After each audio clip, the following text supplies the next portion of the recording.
Hello everyone, welcome to Saroj Mishra's YouTube channel. में YouTube channel पर आप सभी का बहुत बहुत स्वागत है।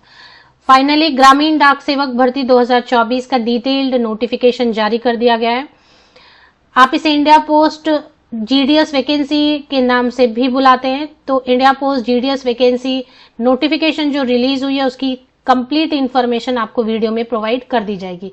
सिलेक्शन क्राइटेरिया क्या रहती है? बहुत ही सिंपल है, सिर्फ आपको फॉर्म भर देना है। अगर मेरिट लिस्ट में आपका नाम आ जाता है तो बिना एग्जाम के, बिना इंटरव्यू के, बिना झंझट के आपकी सिलेक्शन हो जाती है। इस बार सैलरी का भी जो रेंज है वो बढ़ाया है। पहले फिक्स सैलरी होती थी, अभी सैलरी के अलावा अलाउंसेस वगैरह भी देंगे, मतलब भत्ते वगैरह भी देंगे। तो ये एक बड़ा बदलाव है। बाकी चीजें जो है जरूरी इंफॉर्मेशन वो वीडियो में आपको प्रोवाइड कर दी जाएंगी। 12 जुलाई 2024 की डेट से ये नोटिफिकेशन है।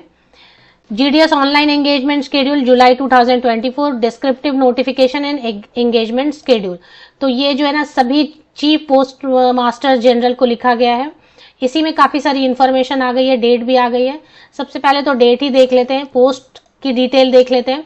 ग्रामीण डाक सेवक जीडीएस के नाम से बुलाते हैं। ऑनलाइन एप्लीकेशन करनी होती है और इसमें branch post master, assistant branch post master या एबीपीएम, बीपीएम एंड डाक सेवक, ये 3 पोस्ट होते हैं मेनली। हर साल जब भी वैकेंसी आती है तो ऐसा ही रहता है कि 3 पोस्ट रहते हैं। रजिस्ट्रेशन 15 जुलाई की डेट दी हुई है, तो 15 जुलाई से 5 अगस्त तक ऑनलाइन एप्लीकेशन शुरू होगी। करेक्शन विंडो भी ओपन होता है जिसमें कि अगर कोई प्रॉब्लम हो गई है, गलती हो गई है फॉर्म भरने में तो आप एडिट कर सकते हैं। 6 अगस्त से लेकर 8 अगस्त तक, 6 अगस्त से लेकर 8 अगस्त तक आप एडिट या करेक्शन भी कर सकते हैं। इसमें मेन चीजें जो है ना 3 पोस्ट हैं, जिसमें ब्रांच पोस्ट मास्टर है और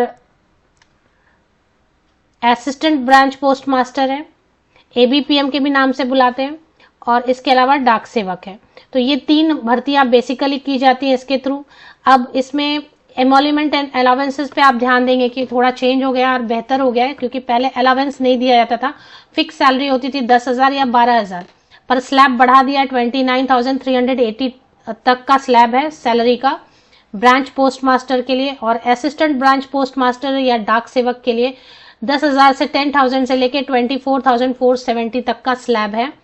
अब इसमें डीएनएस अलावेंस भी दिया जाएगा, महंगाई भत्ता भी दिया जाएगा। पहले जो विज्ञापन आते थे उसमें कोई अलावेंस नहीं होता था, एक फिक्स सैलरी 10,000 या 12,000 ही दी जाती थी। बट अभी स्लैब है तो ज्यादा सैलरी भी रहेगी, अलावेंस भी दिया जाएगा। As declared by government of India, Bharat सरकार जो डिक्लेयर करेगी डियरनेस अलावेंस, साल में 2 बार बढ़ता है, तो फिर आपका भी 2 बार महंगाई भत्ता या डियरनेस अलावेंस बढ़ेगा। GDS gratuity and service discharge benefit वगैरह, न्यू पेंशन स्कीम वगैरह भी दिए जाएंगे जो रेगुलर एम्प्लॉइज रहेंगे। अब इसमें एलिजिबिलिटी क्राइटेरिया समझ लेते हैं। 18 साल तो मिनिमम होना चाहिए और 40 साल तक के कैंडिडेट अप्लाई कर सकते हैं। 40 इयर्स जो एज लिमिट मैक्सिमम दिया हुआ है वो है जनरल कैंडिडेट्स के लिए। अगर आप अनरिजर्व कैटेगरी, ओपन कैटेगरी या जनरल से आते हैं तो 40 वर्ष तक के कैंडिडेट अप्लाई कर सकते हैं। लेकिन अगर SC/ST कैंडिडेट है तो 5 साल ऊपरी आयु सीमा में छूट मिलेगी। ओबीसी कैंडिडेट को 3 इयर्स की, पीडब्ल्यूडी कैंडिडेट्स को मिनिमम 10 इयर्स की ऊपरी आयु सीमा में छूट मिलेगी। मतलब आप जोड़ लें। और अब इसमें जो है एसेंशियल क्वालिफिकेशन क्या रहता है ये देखेंगे। एजुकेशनल क्वालिफिकेशन 10th पास मांगते हैं कि 10th पास होना चाहिए। अब इसके ऊपर भी आपके पास 12th है, ग्रेजुएशन है, बीई बीटेक जो भी है, लेकिन मिनिमम 10th पास होना चाहिए। 10th पास होना चाहिए। 10th में कोई परसेंटेज बताया नहीं जाता है कि इतना परसेंट है, उतना परसेंट। मैथ्स और इंग्लिश पढ़ा होना चाहिए। अभी 10th तक की जो पढ़ाई होती है उसमें मैथमेटिक्स होता ही है, गणित विषय होता ही है, और अंग्रेजी इंग्लिश विषय होता ही है, तो वो अलग से उसको उसका स्ट्रेस लेने की जरूरत नहीं। एक लोकल लैंग्वेज, जब आप फॉर्म भरेंगे तो लोकल लैंग्वेज आपको पढ़ा होना चाहिए 10th स्टैंडर्ड तक। वो लिस्ट दी होती है। अगर मान लो आपको जो लिस्ट दी हुई है उसमें कोई भी लोकल लैंग्वेज आपने नहीं पढ़ा है तो ऐसे में आप ऐसे बेल्ट से अप्लाई कर सकते हैं जहां पे हिंदी ऑप्शन है, या फिर क्योंकि हिंदी तो रहेगा ही एक पेपर, तो स्टेट वाइज जो है ना ऑप्शन दिया हुआ है लैंग्वेज का, उसके लिए कोई परेशानी नहीं होगी। The applicants will be shortlisted for engagement on the basis of system generated merit list. तो बस अप्लाई करके छोड़ देना है। सिस्टम जनरेटेड मेरिट लिस्ट में नाम आ गया तो आपको मिल जाएगी ज्वाइनिंग लेटर। अब इसमें जो है परसेंटेज का अगर समझने की कोशिश करें कि कितना प्रतिशत अंक होना चाहिए, तो आप अप्लाई कर सकते हैं। देखें, इसमें कोई रेस्ट्रिक्शन नहीं है, कोई भी इसमें इन्होंने नियम नहीं लगाया है कि 70% होना चाहिए, 60% या 50% होना ही चाहिए, ऐसा कुछ भी नहीं है। आपने अगर 10वीं पास किया हुआ है, और कई सारे कैंडिडेट के लिए तो एप्लीकेशन फीस है ही नहीं, 0 फी है, तो इस चांस को क्यों गंवाना। क्योंकि अभी वैकेंसी जो है ना, ये जो एडवर्टीजमेंट है इसमें वैकेंसी दिखाई नहीं दे रही है, वेबसाइट पर कल अपडेट आ जाएगी।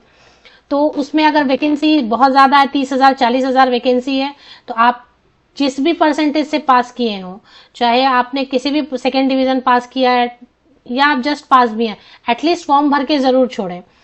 ऐसा होता है कि हाँ 90% 95% एवब वाले का नाम आता है मेरिट लिस्ट में, लेकिन कई बार ऐसा होता है कि वो बहुत सारे रीजन से ज्वाइन ही नहीं करते हैं। वो ज्वाइन नहीं करते, उनके कई सारे कारण होते हैं, तो ऐसे में कट ऑफ नीचे की तरफ गिरता है, बाकी कैंडिडेट को भी मौका मिलता है। हो सकता है चांस ऐसा बने किसी तरीके से कि किसी एरिया में आपके कम परसेंटेज में भी सिलेक्शन हो जाए। तो अगर अपॉर्चुनिटी आती है तो ये सोच के नहीं छोड़ना चाहिए कि अरे 95% है तो उनका ही होगा, हमारा पॉसिबल नहीं है, तो फॉर्म ही मत भरो। फॉर्म जरूर भरें, ऐसी अपॉर्चुनिटी साल में एक ही बार मिलेगी जिसमें आपको एग्जाम इंटरव्यू कुछ भी देना ही नहीं है। तो किसी भी प्रतिशत अंक के साथ आपने 10वीं पास कर लिया है तो आप फॉर्म जरूर भरें। फी की डिटेल भी देख लेते हैं एक बार, फी कितना है। फी बहुत सारे कैंडिडेट के लिए फी नहीं है। तो SC ST PWD और ऑल फीमेल कैंडिडेट के लिए और सभी महिला अभ्यर्थियों के लिए फीस नहीं होती है। बाकी जो है जनरल कैंडिडेट, मेल कैंडिडेट जो है, OBC EWS मेल कैंडिडेट, पुरुष अभ्यर्थी, उनके लिए 100 रुपीज फीस रहती है। ये ऑफिशियल वेबसाइट है क्योंकि उसमें डेट डली हुई है 15 जुलाई की, तो 15 जुलाई पर आपको यहाँ पर इस ऑफिशियल वेबसाइट पर एक अपडेट दिखाई देने लग जाएगी, स्क्रॉल होने लग जाएगा, नोटिफिकेशन में आ जाएगा। फिलहाल यहाँ पर अभी नहीं आया है, ये इंटरनल लेटर है जो कि सर्कुलेट हो रहा है, तो उसके बेसिस पर सभी जो है इंफॉर्मेशन प्रोवाइड कर रहे हैं, और उसी बेसिस पर मैंने भी इंफॉर्मेशन प्रोवाइड कर दी। तो उसमें क्या लिखा है कि 15 जुलाई से आ जाएंगे डेट ऑनलाइन एप्लीकेशन की, तो पोर्टल पे सारी इंफॉर्मेशन आपको 15 जुलाई को आ जाएगी।